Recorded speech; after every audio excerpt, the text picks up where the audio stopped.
জামাত শিবির ও মানবতা বিরোধী যুদ্ধাপরাধীদের রক্ষায় আন্দোলন নিয়ে দেশবাসীর সাথে প্রতারণা করছে। তিনি বিএনপি চেয়ারপারসনের প্রতি জামাত শিবিরের সঙ্গ ছাড়ার আহ্বান জানান। এই ডিসেম্বর মাসে বাংলাদেশের মুক্তিকামী জনতা ভারত আর পাকিস্তানি বাহিনীকে পরাজিত করেছিল, তাদেরকে আত্মসমর্পণ করতে বাধ্য করেছিল। আর সেই বিজয়ের মাসে যুদ্ধাপরাধীদের বাঁচাবার জন্য বিরোধী দলের নেত্রী আন্দোলনের কর্মসূচি দিয়েছে। বাঁচাতে পারবেন না। বিরোধী দলের নেত্রীকে বলবো, জনগণের মনের আওয়াজ আপনি শোনেন, মনের কথা শুনেন, ওই জামাত শিবির ছাড়েন, তাহলেই আপনার একটু জায়গা থাকতে পারে। নইলে ওদের সাথে সাথে আপনার দুর্নীতি, স্বজনপ্রীতি, মানুষতা, এর বিচারও একদিন ইনশাআল্লাহ বাংলার মাটিতে হবে। মৌলভীবাজারবাসী বিশেষত প্রবাসীদের কর্মকাণ্ডের প্রশংসা করেন প্রধানমন্ত্রী।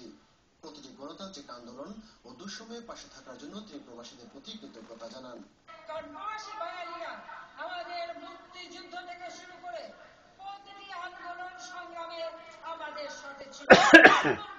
ওই তত্ত্বাবধায়ক সরকার, যে তত্ত্বাবধায়ক সরকারের জন্য এখন আমাদের বিরোধী দলনেত্রী কেঁদে মরে যাচ্ছে, যে তত্ত্বাবধায়ক সরকার আমাকে দেশে আসতে বাধা দিয়েছিল, তখন ওই প্রবাসী ভাই বোনেরা সবসময় আমার পাশে ছিলেন। আমি প্রবাসে বসে আন্দোলন গড়ে তুলি, চাপ প্রয়োগ করি এবং আমি দেশে ফিরে আসি।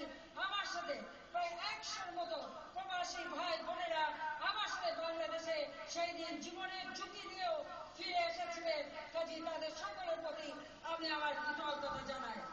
প্রধানমন্ত্রীর আগমনকে ঘিরে আগ্রহ ছিল সবার মধ্যে। ব্যস্ত কর্মসূচি নিয়ে একদিনের সফরে শনিবার দুপুর 12টায় শ্রীমঙ্গল উপজেলা স্বাস্থ্য কমপ্লেক্সের 50 শয্যা বিশিষ্ট হাসপাতালের উদ্বোধন এবং উপাধ্যক্ষ মোহাম্মদ আব্দুল শহীদ কলেজ ও শ্রীমঙ্গল ইউনিয়ন পরিষদ কমপ্লেক্সের ভিত্তিপ্রস্তর স্থাপন করেন। দুপুর 1টায় মৌলভীবাজারবাসীর দীর্ঘদিনের প্রত্যাশিত 250 শয্যা বিশিষ্ট হাসপাতালের নবনির্মিত ভবন ও শাহ মুস্তফা সড়কস্থ আবহাওয়া অফিস বিকেলে মৌলভীবাজার পলিটেকনিক্যাল ইনস্টিটিউটের উদ্বোধন এবং মুক্তিযোদ্ধা কমপ্লেক্স, জাতীয় মহিলা সংস্থা কমপ্লেক্স ভবন ও টেকনিক্যাল ট্রেনিং সেন্টারের ভিত্তিপ্রস্তর স্থাপন করেন।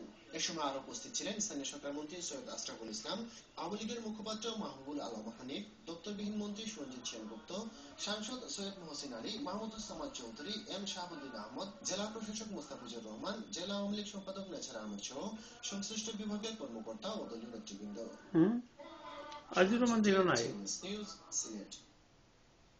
দেখলাই না